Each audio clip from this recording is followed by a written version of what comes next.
जयंती मंगला काली भद्रकाली कपालिनी दुर्गा क्षमा शिवा धात्री स्वाहा स्वधा नमोस्तुते।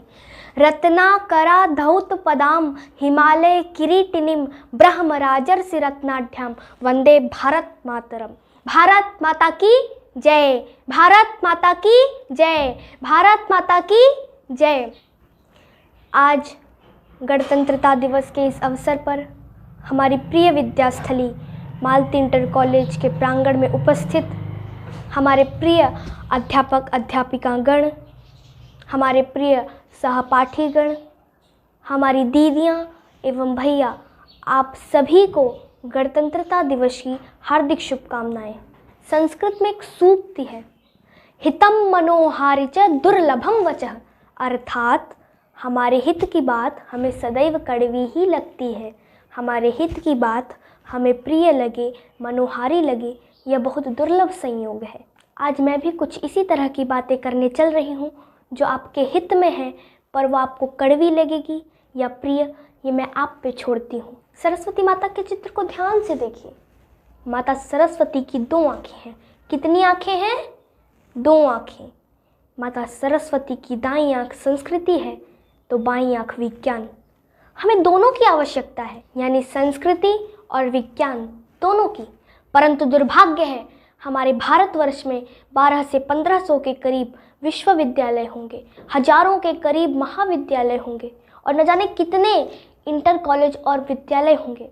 पर इन सभी विश्वविद्यालयों में, महाविद्यालयों में, इंटर कॉलेज में, विद्यालयों में माता सरस्वती की बाईं आँख ठीक रहे, बस इसी का ध्यान दिया जा रहा है, सिर्फ और सिर्फ विज्ञान। और अगर यही हाल रहा तो मुझे यह कहने में अत्यंत दुख हो रहा है कि माता सरस्वती की दाईं आँख फूट जाएगी। माता की दाईं आँख की रक्षा कौन करेगा? हम और आप। आज विद्यालयों से संस्कृत गायब हो चुका है, विद्यालयों में संस्कृत नहीं पढ़ाई जाती।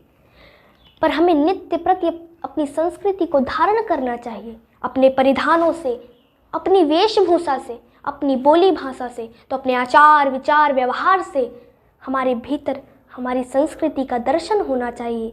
जैसे हमें कोई हमसे बड़ा मिल जाए तो हमें उन्हें हेलो अंकल की जगह नमस्ते चाचा जी या प्रणाम या चरण स्पर्श करना चाहिए। इसका मतलब है कि आपने अपनी संस्कृति को, अपनी सभ्यता को धारण किया है। मैं एक उदाहरण प्रस्तुत करती हूँ 3 महान वैज्ञानिकों की, ध्यान से सुनिएगा। पहले महान वैज्ञानिक की चर्चा करूँगी जिनका नाम था कल्पना चावला। एक महान वैज्ञानिक, भारत की बेटी, अंतरिक्ष पर जाने वाली प्रथम भारतीय महिला। कल्पना चावला जब अंतरिक्ष पर गईं तो वापसी में उनके यान में खराबी आई और देश की बहुत बड़ी क्षति हुई कि आज कल्पना चावला हमारे बीच नहीं है। अब दूसरे महान वैज्ञानिक की चर्चा करूंगी जिनका नाम है सुनीता विलियम। इन्हें कौन नहीं जानता होगा। अंतरिक्ष पर सर्वाधिक ठहरने वाली प्रथम भारतीय महिला। जब ये प्रथम बार अंतरिक्ष पर गई थी तो ये महीनों तक अंतरिक्ष पर ठहरी थी। 4 महीने तक का भी इनका रिकॉर्ड रहा है। पर जब ये दूसरी बार अंतरिक्ष पर गई तो वापसी में इनके यान में भी खराबी आ गई। नासा के वैज्ञानिकों को लगा कि कल्पना चावला की तरह हम सुनीता विलियम को भी खो देंगे। भाभा के वैज्ञानिकों की सांसें अटक गई। भारत की सरकार, भारत की जनता, भारत के पत्रकार, सबकी सांसें अटक गई कि अब हम सुनीता विलियम को भी खो देंगे।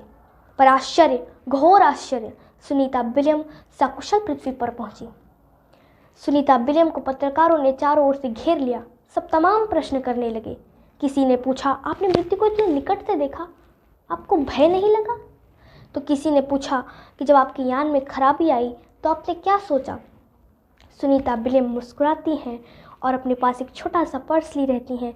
उसे खोलती हैं और उसमें से एक छोटी सी बप्पा की मूर्ति निकालती हैं और कहती हैं कि मैं अकेले थोड़ी न थी वहाँ, मेरे साथ मेरे बप्पा थे। और बोलती है, मेरा मानना है जिनके साथ विघ्नेश्वर हैं उनके मार्ग में कोई विघ्न बाधा ठहर ही नहीं सकती। जब मेरे यान में खराबी आई तो मैंने बप्पा से पूछा, बप्पा मैं क्या करूं? बप्पा ने मुझे कहा, बेटी यान की मरम्मत कर।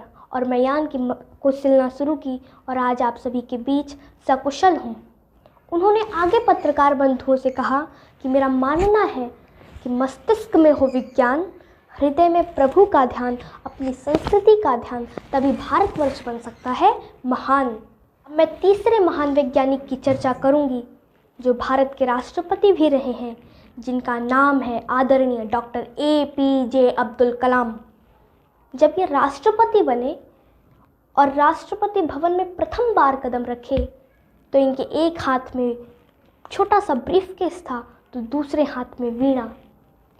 किसी सज्जन ने देखा कि इनके हाथ में वीणा तो उसने पूछा, महोदय क्षमा करें पर मुझे आपके हाथों में वीणा देखकर बहुत कौतूहल हो रहा है, ये जानने की इच्छा हो रही है कि आपके इस ब्रीफकेस में क्या होगा।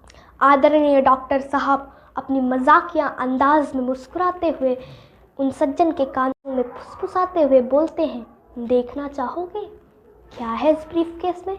मेरी सफलता का राज। अब तो वो सज्जन और हाथ जोड़कर खड़े हो गए और बोले, हाँ ज़रूर, मैं आपकी सफलता का राज ज़रूर जानना चाहूँगा। आदरणीय डॉक्टर साहब बड़े ही शालीनता से अपने उस छोटे से ब्रीफकेस को ऑफिस के मेज पे रखते हैं और खोलते हैं तो उसमें पता है क्या रहता है? एक छोटा सा श्रीमद् भगवद गीता, एक डायरी और एक कलम। उस श्रीमद् भगवद गीता को निकालते हैं और उन्हें अपने राष्ट्रपति पद की कुर्सी पर रखते हैं, आसीन करते हैं और फिर मस्तक से लगाते हुए वापस ब्रीफकेस में रखते हुए उन सज्जन से बोलते हैं, ये है मेरी सफलता का राज जो मुझे हर क्षण ये प्रेरणा देती है कि कर्म करो, फल की चिंता मत करो। और हम आप थोड़ा सा विज्ञान पढ़ लेते हैं, थोड़ी सी इंग्लिश पढ़ लेते हैं तो सबसे पहले अपनी संस्कृति को छोड़ देते हैं। जिन्होंने इतनी बड़ी बड़ी मिसाइलें बना डाली, जो अंतरिक्ष पर चली गई, उन्होंने अपनी संस्कृति को नहीं छोड़ा, उन्होंने अपनी सभ्यता को नहीं छोड़ा। सीखो इन महान वैज्ञानिकों से।